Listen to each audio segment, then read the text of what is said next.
Assalamualaikum warahmatullahi wabarakatuh. Kami kelas 5B yang beranggotakan Dila Nada, Nazla Amelia, Amelia Anastasia, Salsabila Putri, dan Anesta Meisari dari mata kuliah Sistem Penjaminan Mutu yang diampu oleh Ibu Honifah akan menjelaskan materi mengenai CPOTB atau cara pembuatan obat tradisional yang baik. Yuk, mari kita simak penjelasannya. Kalian tahu nggak sih apa itu CPOTB? Jadi, CPOTB itu merupakan pedoman yang bertanggung jawab untuk memastikan agar mutu obat tradisional yang dihasilkan sesuai persyaratan dan tujuan penggunaannya. Bila perlu, dapat dilakukan penyesuaian pedoman dengan syarat bahwa standar mutu obat tradisional yang telah ditentukan tetap dicapai. Prinsip dasar CPOTB adalah semua proses pembuatan obat tradisional ditetapkan secara jelas, dikaji secara sistematis, berdasarkan pengalaman dan terbukti mampu menghasilkan obat tradisional yang memenuhi persyaratan mutu dan spesifikasi yang ditetapkan secara konsisten. Tujuan CPOTB secara umum ini, yang pertama ada melindungi masyarakat terhadap hal-hal yang merugikan dari penggunaan obat tradisional yang baik, memenuhi persyaratan umum, dan yang terakhir itu ada meningkatkan nilai tambah dan daya saing produk obat tradisional Indonesia dan dalam era pasar bebas. Selanjutnya, CPOTB ini memiliki beberapa aspek. Yang pertama itu ada aspek sistem mutu industri obat tradisional, yang dimana dalam penerapan sistem manajemen mutu hendaklah dijabarkan struktur organisasi, tugas dan fungsi, tanggung jawab, prosedur-prosedur, instruksi kerja, proses, dan sumber daya. Yang kedua ini ada personalia. Sumber daya manusia sangat penting untuk pembentukan dan pelaksanaan sistem penjaminan mutu yang memuaskan dan pembuatan obat tradisional yang benar. Tanggung jawab setiap individu harus dipahami dan dicatat serta individual. Yang ketiga itu ada bangunan dan fasilitas. Bangunan fasilitas ini hendaklah dikonstruksi, dilengkapi, dan dirawat dengan tepat untuk memperoleh perlindungan maksimal dari pengaruh cuaca, banjir, hembasan dari tanah, serta masuk dan bersarang serangga. Yang keempat ini ada peralatan, yang dimana harus memiliki desain dan struktur yang benar, memiliki ukuran dan posisi penempatan yang tepat, serta memenuhi syarat untuk memastikan bahwa kualitas obat tradisional terjamin dengan desain dan batch-nya seragam, serta mudah dibersihkan dan dirawat. Kelima ada sanitasi dan higien, harus selalu diverifikasi dan dievaluasi secara berkala untuk memastikan bahwa dari hasil pelaksanaan prosedur tersebut cukup efektif dan memenuhi persyaratan.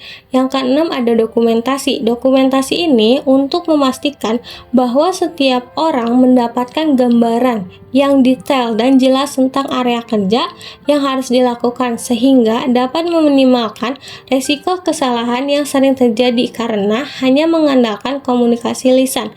Yang ketujuh ada produksi. Produksi ini harus dilakukan sesuai dengan prosedur yang telah ditentukan untuk memastikan obat yang diproduksi memenuhi spesifikasi yang telah ditentukan. Kedelapan, pengawasan mutu. Pengawasan mutu ini adalah bagian penting dari CPOTB, jadi setiap obat yang diproduksi harus memenuhi persyaratan kualitas untuk tujuan penggunaannya. Kesembilan, ada cara penyimpanan dan pengiriman. Tujuan membantu pada mengklaim mutu dan integritas produk selama proses penyimpanan dan pengiriman produk.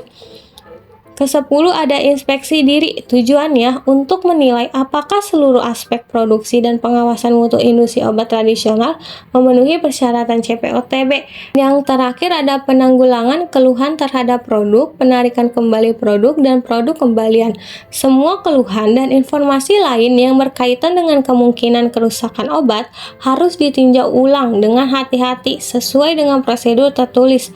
Untuk menangani semua situasi darurat, sistem harus dibuat untuk mencakup penarikan kembali yang cepat dan efektif dari cacat yang diketahui atau dicurigai bila diperlukan. Proses pembuatan, pengendalian sanitasi selama produk, tingkatan sanitasi dan higienis yang tinggi hendaklah diterapkan pada setiap aspek pembuatan obat tradisional. Ruang lingkup sanitasi dan higienis meliputi personil, bangunan, peralatan dan perlengkapan, bahan produk serta wadahnya, dan segala sesuatu yang dapat merupakan sumber pencemaran produk. Sumber pencemaran produk potensial hendaklah dihilangkan melalui suatu program sanitasi dan higienis yang menyeluruh dan terpadu, karena sumbernya bahan obat tradisional dapat mengandung cemaran mikrobiologis. Di samping itu, proses pemanenan dan pengumpulan dan proses produksi obat tradisional sangat mudah tercemar oleh mikroba. Untuk menghindari perubahan mutu dan mengurangi kontaminasi, diperlukan penerapan sanitasi dan higienis berstandar tinggi. Bangunan dan fasilitas serta peralatan hendaklah dibersihkan dan bila perlu didisinfeksi menurut prosedur tertulis yang rinci dan tervalidasi. Yang pertama, higienis perorangan. Tiap orang yang masuk ke area pembuatan hendaklah mengenakan pakaian terlindung untuk menghindari bahan yang berpotensi menimbulkan alergi. Hendaklah mereka mengenakan sarung tangan, penutup kepala, masker, pakaian, dan sepatu kerja selama proses produksi. Lalu, semua personil hendaklah menjalani pemeriksaan kesehatan pada saat direkrut. Industri harus bertanggung jawab agar ketersediaan instruksi yang memastikan bahwa keadaan kesehatan personil yang dapat mempengaruhi mutu produk diberitahukan kepada manajemen industri. Sesudah pemeriksaan kesehatan awal, hendaklah dilakukan pemeriksaan kesehatan kerja dan kesehatan personil secara berkala. Lalu, ada sanitasi bangunan dan fasilitas. Bangunan yang digunakan untuk pembuatan obat tradisional hendaklah didesain dan dikonstruksi dengan tepat untuk memudahkan sanitasi yang baik. Sampah tidak boleh dibiarkan menumpuk, sampah hendaklah dikumpulkan di dalam wadah dan sesuai dan diberi penandaan yang jelas untuk memindahkan ke tempat penampungan di luar bangunan dan dibuang secara teratur dan berkala, paling sedikit minimal sehari sekali dengan cara saniter. Lalu ada pembersihan dan sanitasi peralatan. Setelah digunakan, peralatan hendaklah dibersihkan baik bagian luar maupun bagian dalam sesuai dengan prosedur yang telah ditetapkan, serta dijaga dan disimpan dalam kondisi yang bersih. Tiap kali sebelum dipakai, kebersihan diperiksa untuk memastikan bahwa semua produk atau bahan bagi batch sebelumnya telah dihilangkan.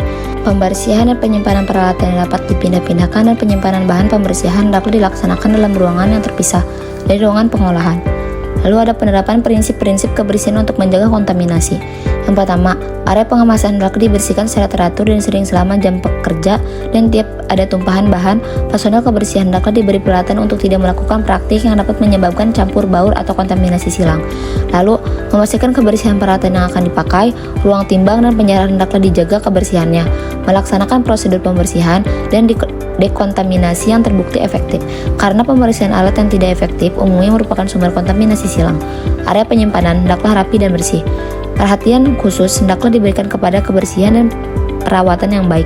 Semua tumpahan akibat kecelakaan hendaklah segera dibersihkan dengan menggunakan metode yang diminimalkan risiko pencemaran silang oleh bahan lain dan hendaklah dilaporkan. Lalu, tata letak ruang produksi hendaklah dirancang sedemikian rupa untuk memungkinkan kegiatan produksi dilakukan di area yang saling berhubungan antar satu ruang dengan ruang lain, mengikuti urutan tahap produksi yang menurut kelas kebersihan yang telah dipersyaratkan. Pemilihan bahan baku. Perlunya identifikasi tanaman obat yang tepat dan berkualitas. Di antaranya harus memenuhi kriteria seperti jamu, obat herbal terstandar, atau fitofarmaka. Yang kedua, pilih tanaman budidaya. Dan yang ketiga, tepat pemilihan bahan, seperti bagian tanaman mana yang akan digunakan, akar, daun, buah, kulit, dan lain-lain. Pada pemilihan bahan baku, sifat-sifat dan potensi terapeutik setiap bahan baku sangat penting. Yang pertama, sifat kimia, seperti screening fitokimia untuk mengetahui senyawa aktif yang terdapat pada tanaman agar sesuai dengan tujuan pengobatan. Yang kedua, ada sifat fisikokimia, seperti tekstur, warna, bentuk, dan lain-lain. Karena sifat fisikokimia dapat mempengaruhi cara ekstraksi dan formulasi obat tradisional. Yang ketiga, potensi terapeutik. Kenali potensi terapeutik dari setiap bahan baku sesuai dengan penyakit atau kondisi yang akan diobati. Keempat, keamanan bahan baku yang digunakan aman dan tidak mengandung zat berbahaya seperti pada lampiran peraturan BPOM nomor 32 tahun 2019 untuk bahan tambahan yang diperbolehkan. Pemantauan ketersediaan dan keberlanjutan bahan baku bertujuan untuk menjaga ekosistem dan memastikan ketersediaan bahan baku dalam jangka waktu yang panjang. Yang pertama, identifikasi sumber bahan baku. Yang kedua, pemantauan populasi tanaman. Yang ketiga, budidaya tanaman. Yang keempat, kolaborasi dengan komunitas lokal. Dan yang kelima, penerapan hukum perlindungan lingkungan. Teknik pengumpulan. Yang pertama, waktu panen menentukan hasil senyawa yang maksimal. Yang kedua, pemilihan bagian tanaman memiliki konsentrasi zat aktif yang tertinggi.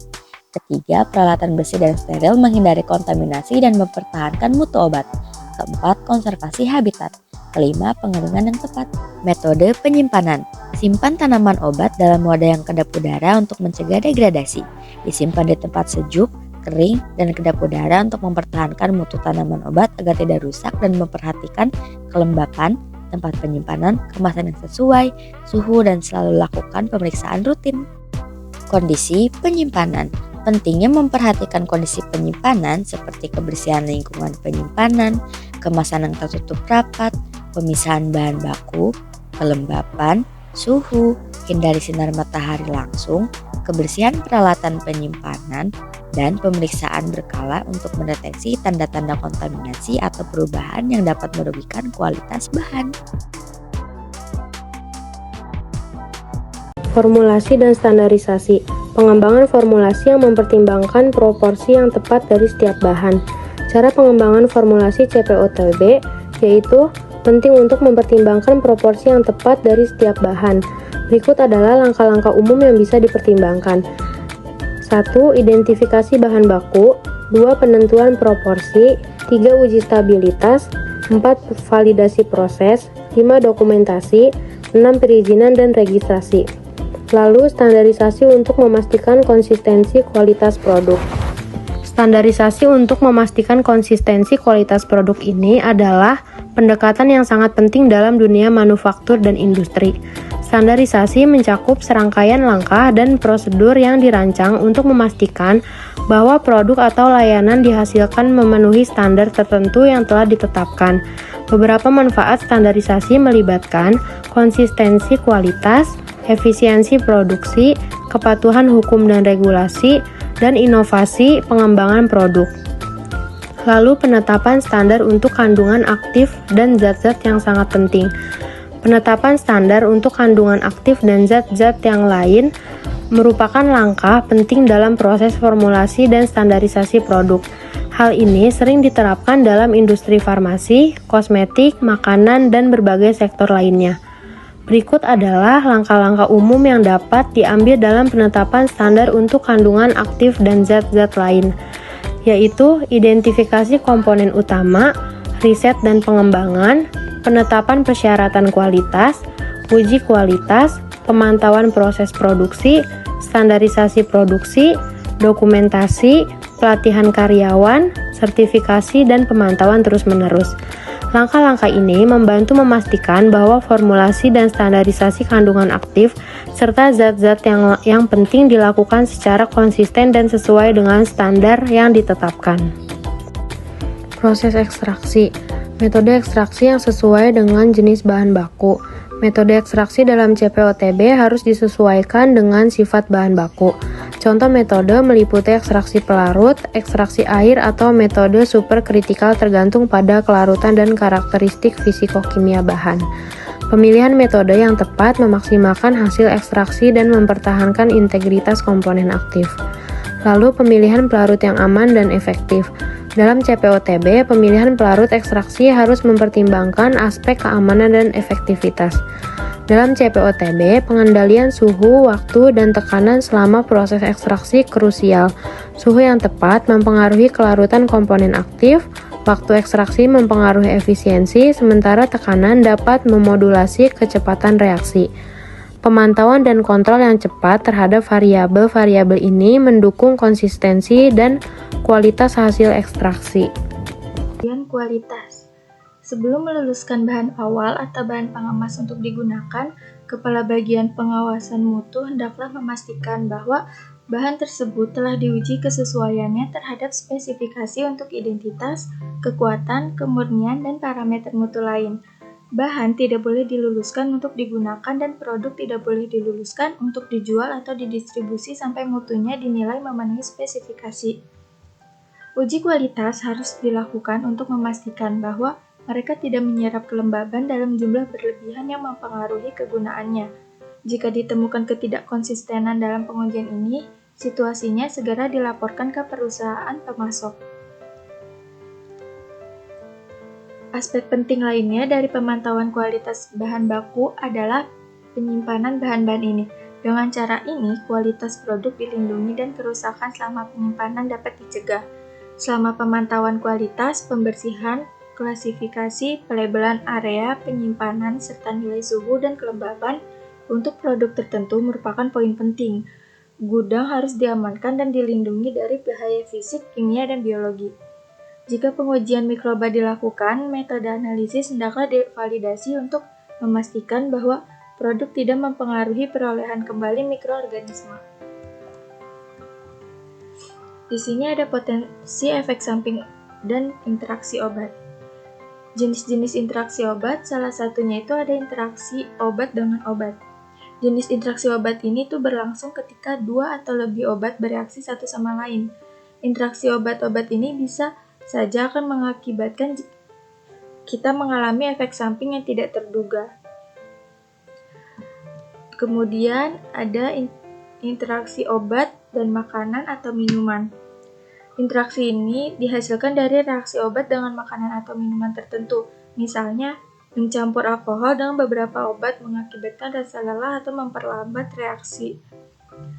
Kemudian ada interaksi obat dengan kondisi. Interaksi ini terjadi ketika kondisi medis yang ada membuat obat-obat tertentu menjadi berbahaya jika dikonsumsi. Kemudian, dosis yang aman dan efektif. Penggunaan dosis yang aman dan efektif itu harus mengonsumsi obat sesuai dengan dosis yang dianjurkan. Sebagian orang mungkin ada yang beranggapan bahwa menggandakan dosis obat dapat mempercepat penyembuhan penyakit. Padahal anggapan ini tidak benar. Meminum obat dengan dosis berlebihan dapat menyebabkan kerusakan organ tubuh hingga overdosis, serta tidak boleh mengurangi dosis obat tanpa anjuran dokter karena mengurangi dosis obat bisa membuat obat bekerja dengan tidak efektif. Kemudian, menggunakan obat sesuai dengan cara yang direkomendasikan. Untuk obat tablet atau kapsul, hindarilah membelah, menghancurkan, atau mengunyah obat sebelum menelannya, kecuali jika obat tersebut memang dikonsumsi sebagai obat kunyah. Untuk obat cair, bisa menggunakan sendok takar khusus yang telah tersedia di dalam kemasan untuk mengukur dosis obat. Bila tidak tersedia, bisa menggunakan sendok tes sebagai takarannya. Untuk obat tes oral, bisa menggunakan pipet khusus yang tersedia dalam kemasan obat.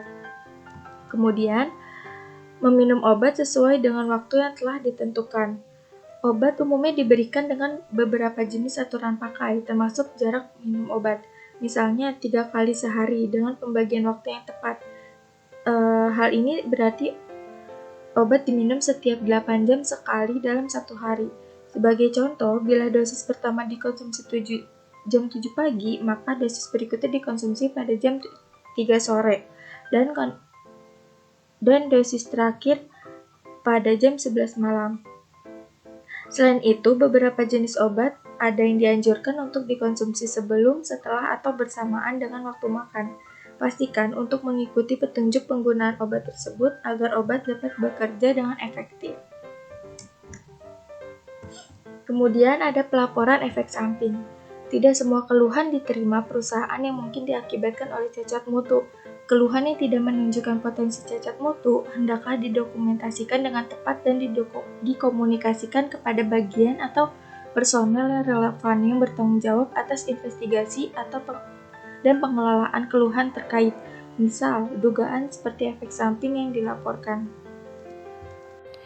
Nah, di sini ada kesimpulan yang dimana CPOTB atau cara pembuatan Obat tradisional yang baik adalah bahwa implementasi praktik-praktik yang sesuai dengan standar CPOTB sangat penting untuk memastikan kualitas, keamanan, dan kepatuhan obat-obatan selama proses produksi. Dengan mematuhi pedoman CPOTB, perusahaan farmasi dapat menghasilkan produk yang berkualitas tinggi dan memenuhi syarat standar regulasi, sehingga memastikan keamanan konsumen dan kepatuhan industri farmasi terhadap tata kelola yang baik. Di sini ada referensi yang kami gunakan. Terima kasih sudah menyaksikan video ini. Semoga video ini bermanfaat. Kami pamit undur diri. Wassalamualaikum warahmatullahi wabarakatuh. Dadah.